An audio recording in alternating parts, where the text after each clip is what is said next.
Vous poursuivez votre carrière en tant que joueur et entraîneur du club de Bastia de 68 à 70.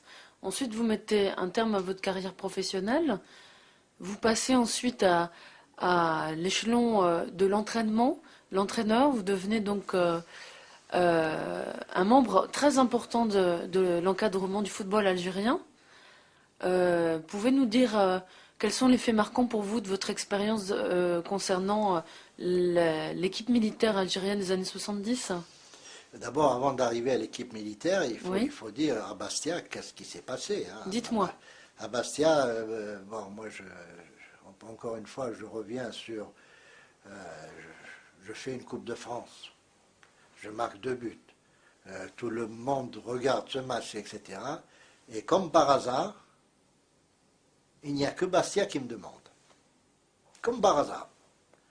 C'est-à-dire, je suis persuadé que les dirigeants Saint-Étienne ont fait un calcul.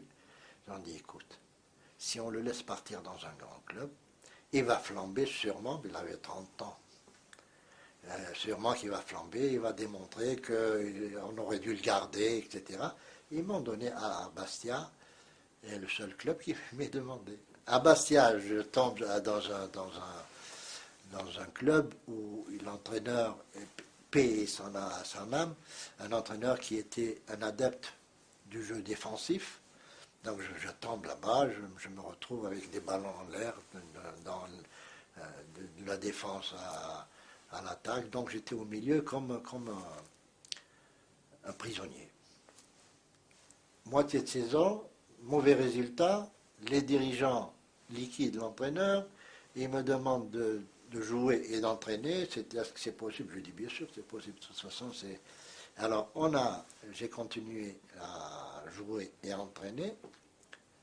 Et ils m'ont demandé de rester pour la saison d'après, c'est-à-dire 69-70. Et bon, là, ça marche, parce que ça marche. J'ai fait des changements au niveau du recrutement. J'ai lancé de jeunes Corses qui étaient là, à la porte de cette équipe, qu'on n'osait pas titulariser, etc. Et finalement, j'ai eu raison de donner la chance à ces jeunes Corses qui ont fait un travail merveilleux. Et on a mis en place une équipe costaud, une équipe qui a terminé 5e ou 6e, le championnat après.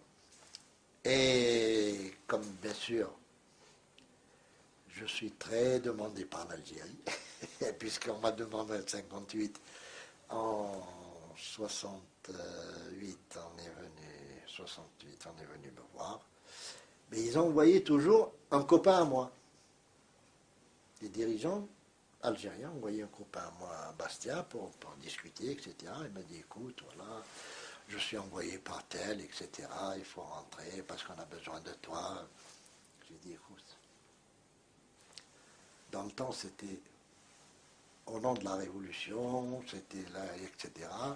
Maintenant, tu me demandes de quoi tu me... Il m'a dit, non, non, le pays a besoin de toi, etc. Bon, finalement, je me suis fait rouler. J'ai accepté, j'ai dit, mais à une condition, vous vous arrangez avec les dirigeants de club et puis tout ça, hein, c'est eux, il y a un contrat. Ils se sont arrangés, je ne sais pas ce qu'ils ont fait, etc. Je suis rentré en Algérie. Malheureusement, en Algérie, il n'y avait rien pour me recevoir. Il n'y a absolument rien. En plus, il n'y a pas de logement. Je débarque comme ça. J'ai dit alors, ah, tu comprends, etc. Enfin, c'est le cinéma, quoi. Finalement, j'arrive à me loger chez un parent, etc. Mais j'avais 2 enfants, hein. Vous voyez un petit peu quelle situation, disons, j'ai traversé avec ça. Et puis au bout d'un certain temps, il y a l'armée qui s'intéresse à moi. Pourquoi l'armée? Parce que au sein de cette armée, il y a un colonel, c'était un colonel qui, euh, qui était mon ami, qui est devenu aussi mon ami, et qui m'a dit, écoute, toi, qu'est-ce qui se passe? Quelle est ta situation? J'ai dit, écoute, RAS, rien du tout. Elle m'a dit, non, c'est pas comme ça. Finalement, il m'a arrangé le coup. Il m'a dit, écoute, le pays va faire une service national. Les jeunes vont rentrer au service national pour 2 ans. Donc, c'est une bonne occasion de travailler avec ces jeunes. Je dis, écoute, moi, je ne demande que ça. Et finalement, on a travaillé dans ce sens. On a travaillé avec les jeunes recrues, où c'était sérieux, c'était costaud, c'était la discipline, etc., etc. Et on a préparé, justement, cette équipe, les Jeux méditerranéens en 1975. Et là, il y a une petite anecdote, c'est que l'équipe nationale était drivée par un Roumain, un farfelu, etc. Et elle a été éliminée par les Tunisiens, Coupe Jeux olympiques, etc. Donc l'équipe d'Algérie, hein. L'équipe d'Algérie liquidée, il n'y avait plus rien. Bon, Ça, c'était en... c'était au mois de juin 75, hein, mai-juin. Alors le président Boumedienne, il a liquidé tout le monde, fédération, entraîneur, etc. Il a appelé son protocole, il savait sûrement. Il a dit, écoute, tu vas voir Rachid et tu lui dis de s'occuper de ces Jeux méditerranéens. Il m'appelle, etc.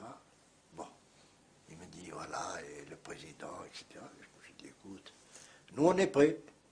Et on avait préparé l'équipe, justement, parce que je savais, tôt ou tard, qu'ils allaient revenir vers moi, vers nous. Et on a fait les Jeux méditerranéens avec une équipe merveilleuse aussi. Une équipe militaire, hein. Oui, mais il y avait un civil. Avant, c'était l'inverse. Avant, c'était un militaire dans 10 civils. Donc, mais là, c'était des militaires formés par nous, entraînés par nous, disciplinés par nous.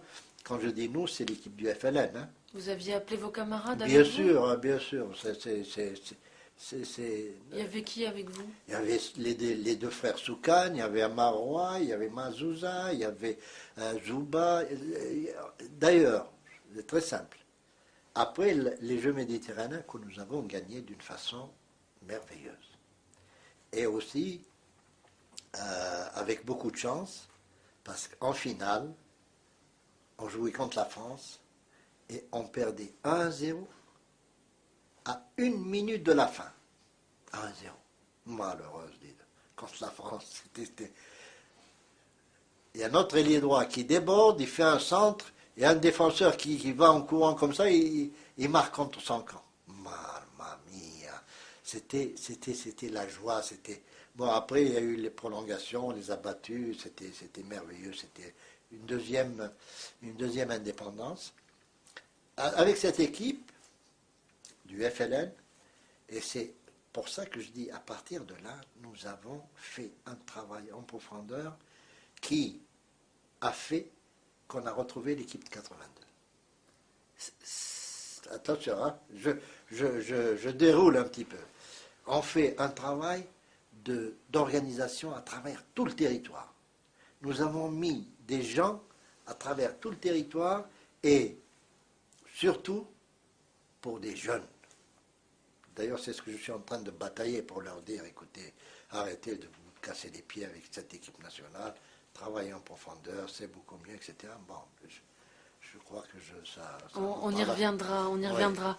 Eh ben, on a mis en place cette organisation, et ben, on a réussi. Ben, c'est les Madjer, les Belloumi, les Assad, les Mustafa Daleb, les Fergani, tout ça, c'est l'école de cette... C'est-à-dire qu'on a imprégné justement cette façon de jouer et cette façon d'aimer son maillot.